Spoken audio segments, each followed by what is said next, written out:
I just love the creation process, where you start with your raw ingredients and you end up with something hopefully delicious and beautiful. And if you can make it as healthy as possible too, yay.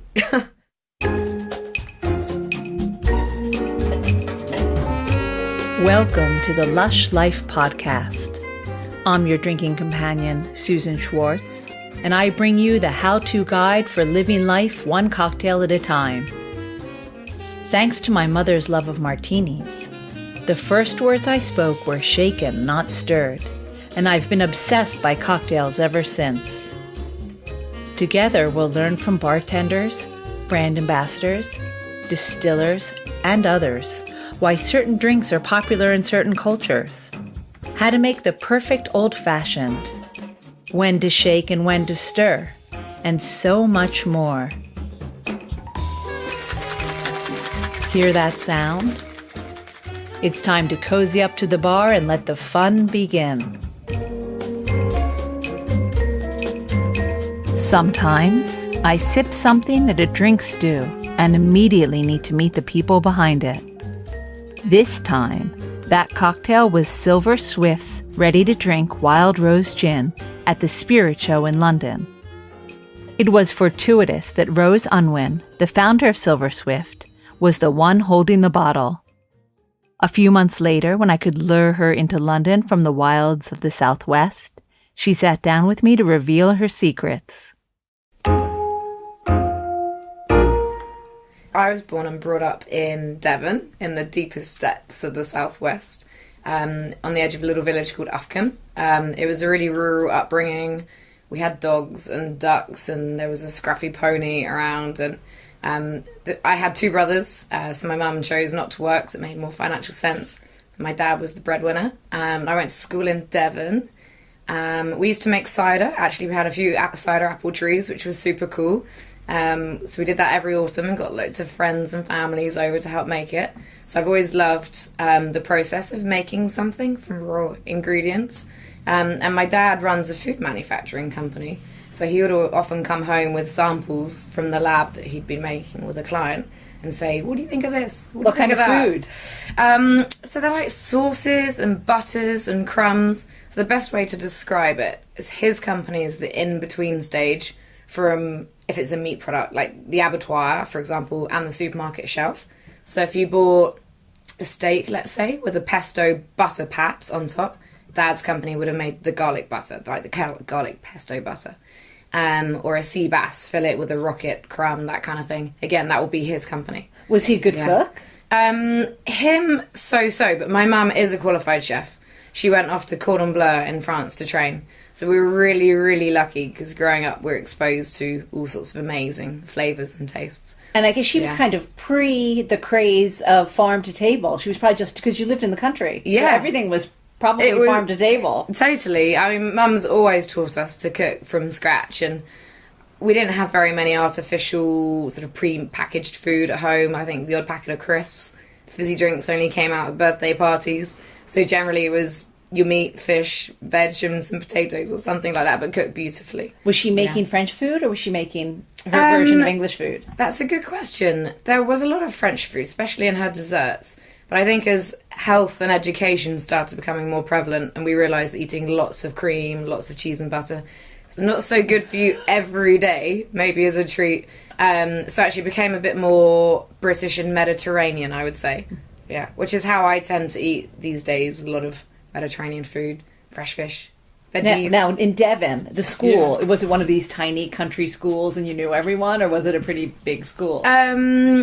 Well, my early school was, tiny. It was full of, like, the postman's kids and the local butcher, baker, candlestick maker, as they say. And then I moved to an independent school, which I got a sports scholarship, which really, really helped. And that was amazing, because I'm a sports nut. Was there a special sport that you excelled in? Oh, that's a topical question. And I was talking to somebody about this at the weekend. So I'm not deflecting. I'll come back. But I loved all sports, and each term you would play a specific sport. So in the winter term it was hockey, then it was netball and cross country, then it was tennis and athletics in the summer. And I loved them all. And I don't really know where it comes from, because I'm not from an especially sporty family, but I did quite well at it. And all those sports I played at county level, most regional, and actually 2 or 3 I got to national level, which was super cool. But I could never narrow down and specialise. And as anyone who's really, really sporty, a lot of you have the dream to go to the Olympics and represent your country one day. And at the weekend, someone was asking me, hey, do you think you would have been good enough? And the answer is, I don't know, because I couldn't narrow down. I just loved all the sports. And that's why I went to that school on the sports scholarship, because the opportunities and the facilities were amazing. Was it far away from where you lived? Not too far. So you didn't have to board or anything? Minutes. No, there was the option, and occasionally I might do, because it had Saturday school, which was a bit of a bore. Like, would rather be out, I don't know, playing or on the beach or something like that. So sometimes we boarded on Friday night. And then I went to a sixth form college, so I had even more time to play even more sport, which suited me down to the ground. Yeah. No, that's cool. That's cool. Yeah. Now, are you still doing sport now? Yeah, I am. I love, at the moment, I'm really, really into my triathlon. I've done a couple of half Ironman competitions, which is super cool. They take me on average about 5.5, 6 hours, so it's quite a slog. But I really enjoy the mixture of the physical and the mental challenge, and I'm kind of intrigued. It sounds a little sycophantic, but to find out where my wall is, like my mental wall. So I'm kind of always thinking about the next adventure and what can I do. And just a few weeks ago, we did the 3 Peaks Challenge in 24 hours, which was super cool. The sleep deprivation is the hardest bit to tackle, but walking up and down the mountains, that was okay. I was good with that. So in between working, you must train for these things, right? Yeah, I do. So I probably train 5 or 6 days a week, running, cycling, swimming, spinning, weights. I was introduced to weights a few years ago, but not too much. I don't want to get too bulky, but there's a place for them. Yeah. So were you always eating, and obviously you were eating and drinking, that's a silly question, but I mean, did you have your eye, or were you thinking about food as a career or drinks as a career? No, not until 2 years ago, actually. So my career path, if I go back, I suppose, to college years, I applied to go to uni. I was offered a hockey scholarship to a couple of places. And I was going to do some weird mix of like maths, mechanics and French. I love French and I thought it would be cool to be bilingual. But I didn't go because we had this family horse, which was basically like a pet that turned out to be reasonably talented. And I took a gap year and I went and trained with a lady called Jane Holderness Rodham, who is the maid of honour, like princess in waiting to Princess Anne. And it was a hell of an opportunity. So I was like, I'm going for 2 months. I'll learn loads. And I loved it. And I did some of the under 21 trials on this scruffy family horse. And we did all right. Like, we did quite well and turned the eye of the selectors. So I thought, I want to give this a go. So I deferred uni by a year. They were cool with that. Carried on eventing. And then I deferred a second year and they said, do you know what, Rose, you're either coming or you're not. And I said, okay, fine. I can always go as a mature student. So I actually ended up riding professionally for 5 years and building up like a portfolio of private owners, syndicates and corporate sponsors. And it was super cool. It's very dangerous though, so I broke a lot of bones. There were a lot of injuries, but my God, it was great. And I did a few internationals. But then in 2008, during the credit crunch, all of my sponsorship just vanished within a few weeks, which I totally get. Corporate hospitality sponsorship is not essential, within a corporate budget. So I either had to go and win the lottery and somehow find, $1 million to keep me going for many, many years, I think, because those horses are so expensive to run each year. Or I had to just rethink my life. And actually I thought, I want to have a pension when I'm older. I don't want to be full of arthritis by the time I'm 30. And it was great, but I kind of wanted a bit more to life and to have the opportunity to go and buy a house later, etc. And you don't earn any money in horses, really, unless you're in the racing world. So at that time, I'd met my now husband, and I moved to Bath to be with him, and I fell into the corporate world of recruitment. And I worked for this huge global company called Michael Page for 5 years, and I didn't know what I was doing the first 6 months, but they had an amazing training program.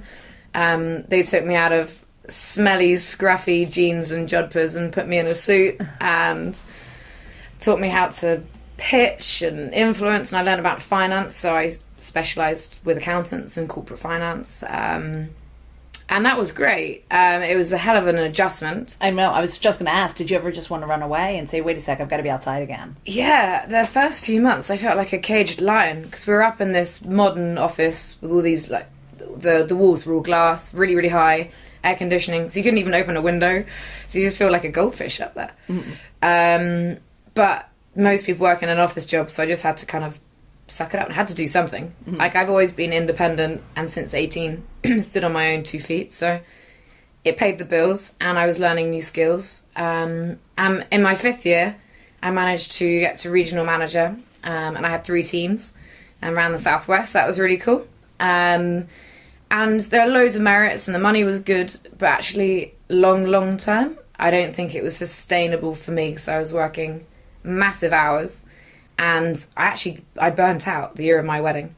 I was pretty fatigued for a couple of months. I wasn't very well to work at and all. plan a wedding is yeah, pretty full on anyway. Yeah, it was. And then add to that my triathlon training. I was getting up at like 5 a.m. to train. Is that when you started doing triathlons? Yeah, in the corporate world. So something had to give, and hence the burnout. But I thought, like long term, getting married, if we're going to have a family one day, how do you do this as a mother?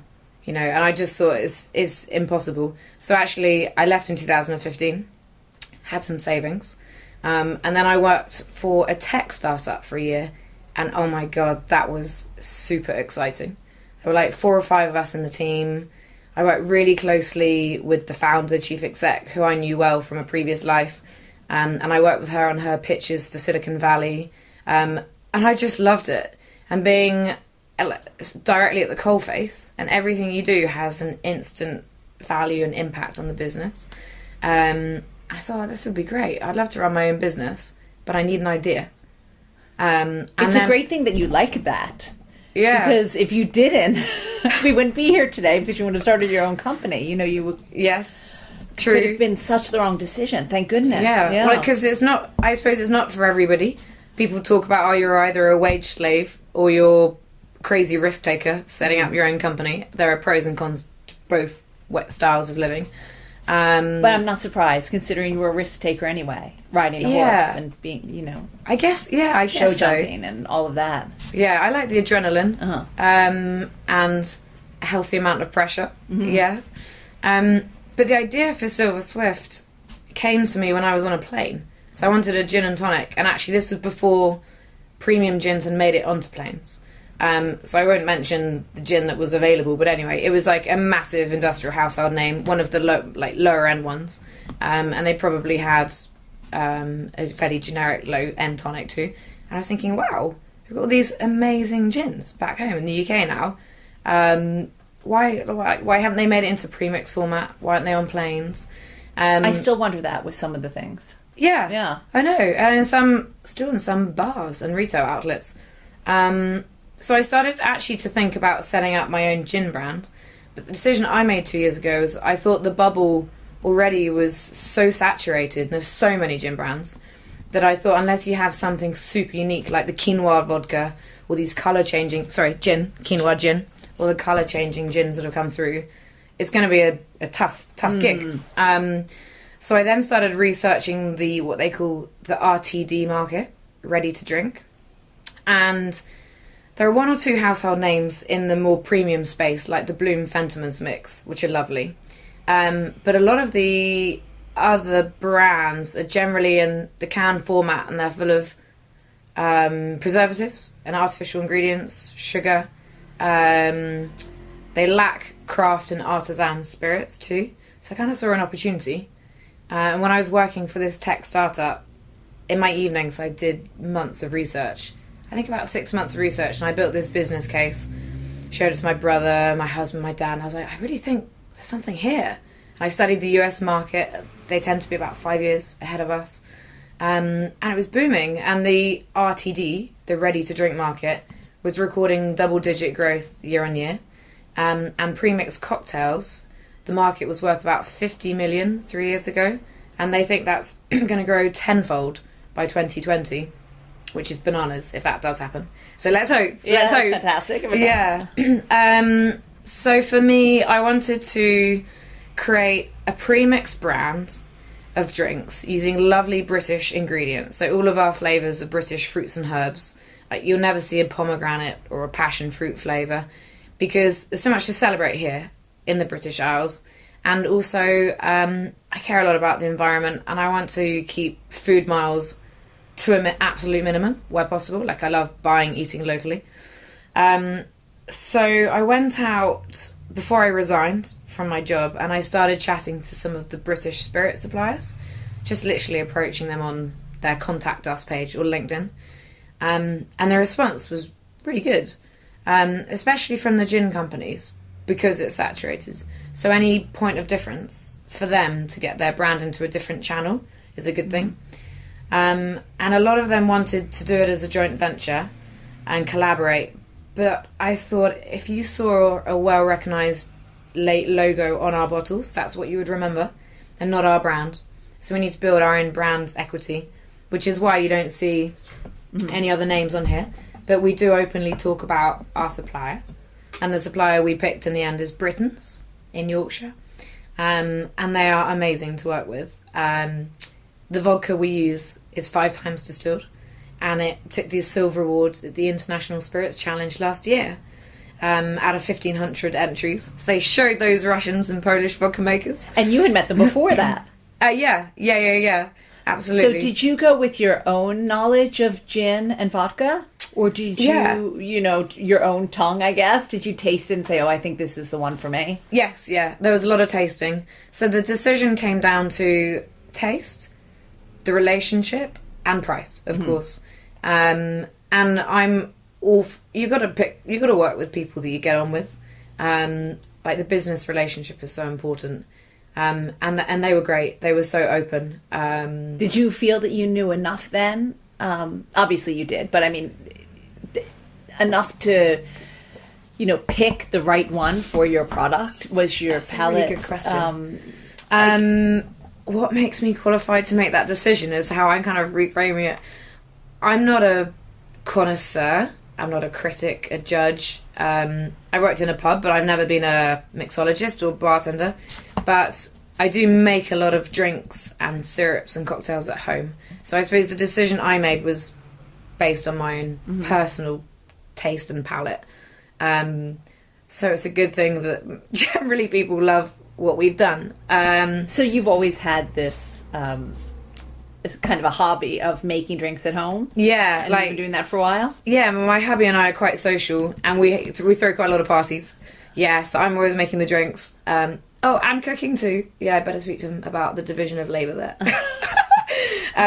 But I don't know, I just love the creation process, where you start with your raw ingredients and you end up with something hopefully delicious and beautiful. And if you can make it as healthy as possible too, yay. Do you think you went for the healthy option because of your love of sports and being outside as well? Yeah, definitely that's the personal motive. Because I drink less than I used to, but when I do drink, I want to, like a lot of people, I trade up to drink like a really beautiful glass of wine or a lovely gin and tonic, for example. I started drinking organic wines too, and I find even if I just have one glass, I feel much clearer the next day. So with Silver Swift, I wanted to use 100% natural ingredients, like no preservatives, no artificial sweeteners, colours, etc. Because I want it to be as clean and pure as possible. So like the Britain's vodka being 5 times distilled, that's really helpful because it's so super pure. I'm not going to encourage anyone to binge drink, but what I would hope and expect is that if someone did drink a lot of Silver Swift in a row, they would probably feel a lot better the next day than they would do on anything with artificial ingredients and sugars and perhaps like lower grade spirits too. Well, let's backtrack for a second. Yeah. So you had this idea. Yeah. Okay, of the ready-to-drink market.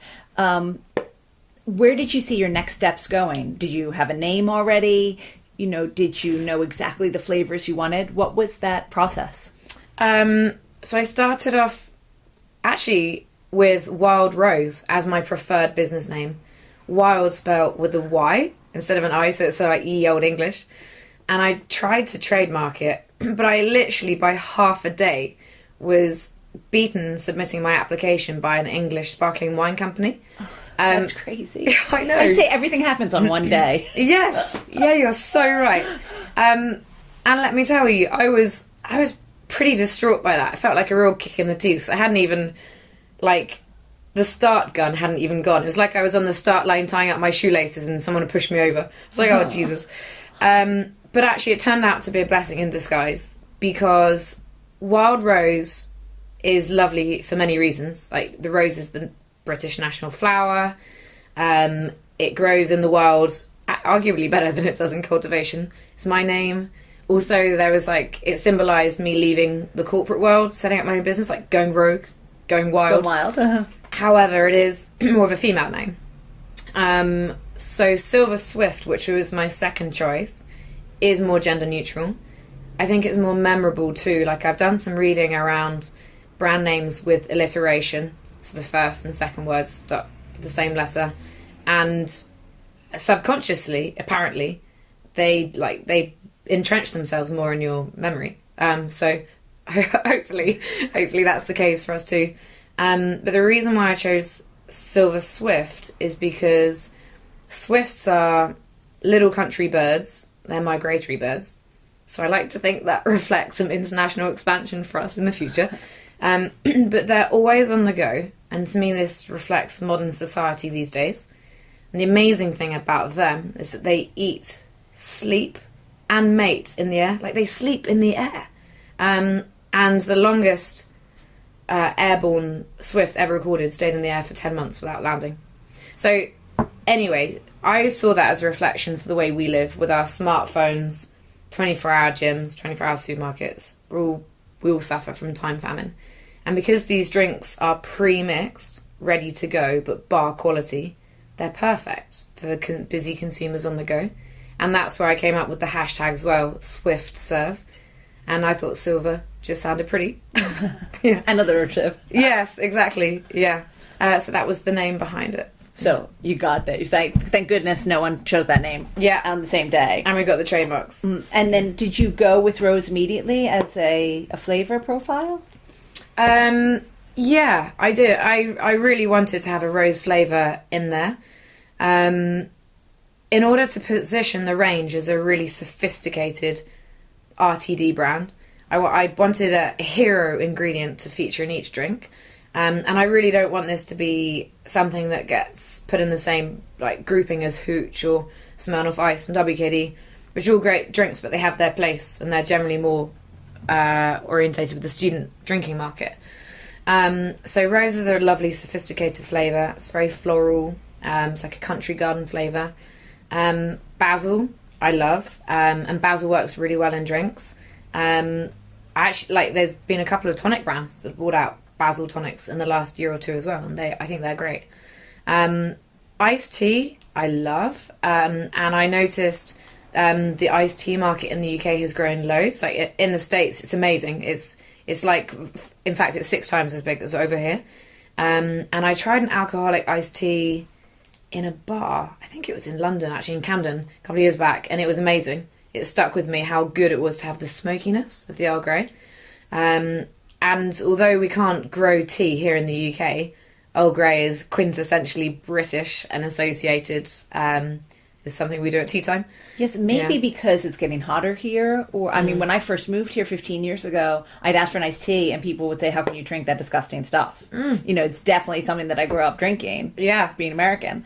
But now no one poo-poos me anymore. Good. And they're, sure, we make it. Yeah. Or we make it with this. And there's specialty iced teas. And it's, you know, maybe it's globalization. I don't know. Maybe it's warmer. But definitely it makes me happy to see any iced tea drink. Oh, good. Yeah. Well, I'd say, although the range really splits people on what their favourites are, I'd say if I had to hang my hat on the front runner so far this year, it would be Tipsy Iced Tea. And that's the gooseberry, elderflower and Earl Grey drink. It's lovely. Yeah. So in the 2 years that you've been doing this, is it 2 years? Planning it, but I resigned from my job last June and we launched the company in December 2017. Okay. So 7 months of training, All right. but just under 2 years of thinking about it, planning. So you had this wonderful product. Mm-hmm. Where did you go first? Amazon. Oh, really? Yeah, I mean, I probably didn't launch at the best time of year. Mm-hmm. I mean, well, it was December, so it's Christmas, but we didn't have any time to build any PR or create buzz to let people know our products existed. So the only people that were buying Silver Swift in December were friends and family. But I wanted to get it online ASAP so people could. And that was great because it was actually quite a good first month. And then suddenly the sales dropped off for a few months before we could get building our B2B customers. So Amazon was a quick route to market, like out of the blocks. And we thought we would sort of cut our teeth and grow our confidence in the Southwest, so in the Cotswolds where we're from, and build up our independent stockists. We've learned a lot because I've approached all the different sales channels, like retail and on-trade, and specifically in the on-trade, I've tried restaurants, bars, hotels, and pubs. And what I've learned is that every sales channel is relevant and loves what we're doing, really apart from restaurants, because still when people are eating, they tend to order wine. Maybe beer, if you're having a curry, potentially. But fruity drinks like this, there's a place for them as an aperitif. But if someone's going straight in to a, I don't know, gastropub or restaurant, often they'll go straight for the wine, potentially. Right. And then bars, because you've got these amazingly trained mixologists who are making the drinks from scratch. Although what I would say to that is that if someone's driving, or they don't want to drink so much these days, they don't necessarily want a cocktail with 2, 3 or 4 shots of booze. So to have this in the fridge and bring it out is something with a more complex flavour palette, because there are 3 or 4 ingredients in each one. So it's got more going on than a gin and tonic. But it's a shot and a quarter, 5%, 1.3 units. So you could have one and, you know, an hour or two, couple of hours later, drive, or if you do want to drink less, it's still appropriate. So now in July, we've got almost 40 stockists, and a lot of them are lovely delis, farm shops, cafes, lots of pubs that can't serve cocktails because they don't know how, or they don't have the ingredients. So this again is something a little bit more exciting than a glass of wine or G&T, both drinks that I love, but it's just something different. And we got listed by Partridges last month here in London off Sloane Square, so that's really, really cool. And my next step, now that I know the branding is working and the flavours are right, and I did a tiny tweak just recently on one flavour, I'm taking it kind of to the next level up. Like I would love to be in somewhere like Fortnum & Mason's or Harvey Nichols to get that premium brand association. We went to an Ocado supplier day a month ago, and that went really well. So doing all the supplier paperwork for them at the moment. And we're doing loads and loads of events. Our Spritzes, we love food and drink festivals, music festivals. So that's where we're selling at the moment. Well, it sounds amazing. Yeah. I think we should go have some right now. What do you think? Let's do it. All right. Yeah. Thanks so much to Rose for her time, and like a swift, she flew back home to the Cotswolds, but left a few Silver Swifts behind for me to share. Of course, Silver Swift is already a perfect ready-to-drink cocktail, but Rose recommends a few ways to make the cocktails even better, and all you need is some water and fruit. So that's what we're calling our Cocktail of the Week this week. For our Cocktails of the Week, we have some recommended serves for our Silver Swift Spirited Spritzers. For the Wild Rose Gin, fill your ice tray with water and add a couple of raspberries, a slice of lemon, and a couple of mint leaves before freezing. Then when they're frozen, pop them in the glass before pouring. For the Tipsy Iced Tea Vodka, fill your ice tray with water and add a slice of orange and some orange zest, or a slice of lemon and lemon zest before freezing. Then pop those in the glass before serving. Last but not least, for the Basil Blush Vodka, Fill your ice tray with water and add some strawberries and a basil leaf before freezing. Like the ones before, pop those in the glass and pour. We recommend the large ice sphere molds, as the larger the ice, the longer it takes to melt, and they look awesome. You'll find these serves and all the cocktails of the week on lushlifemanual.com, where you'll also find all the ingredients in our shop.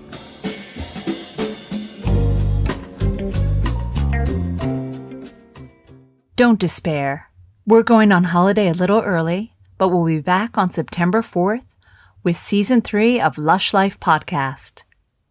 The fun begins with Stephanie Jordan, the brand ambassador of La Chachera Rum, and will continue with Luca Mazzaglia of Italicus and so many others. Next season is full of surprises, from Savoy Mont Blanc to Kentucky to Armagnac to Costa Brava, Spain, to other parts unknown. Things will be happening on lushlifemanual.com, so check out the site and also our Instagram to see what we're drinking and where we're drinking it. Until next time, bottoms up. See you in the fall. Thanks for listening to the Lush Life podcast, the sister of A Lush Life Manual. For more information and links to everything you heard, plus a bit more, please visit lushlifemanual.com. Always remember the wise words of Oscar Wilde. All things in moderation, including moderation. And always drink responsibly. Okay, I said that last part. Theme music is by Steven Shapiro and used with permission. Lush Life is produced by Evo Terra, and I'm your hostess, Susan Schwartz. I'll see you at the bar.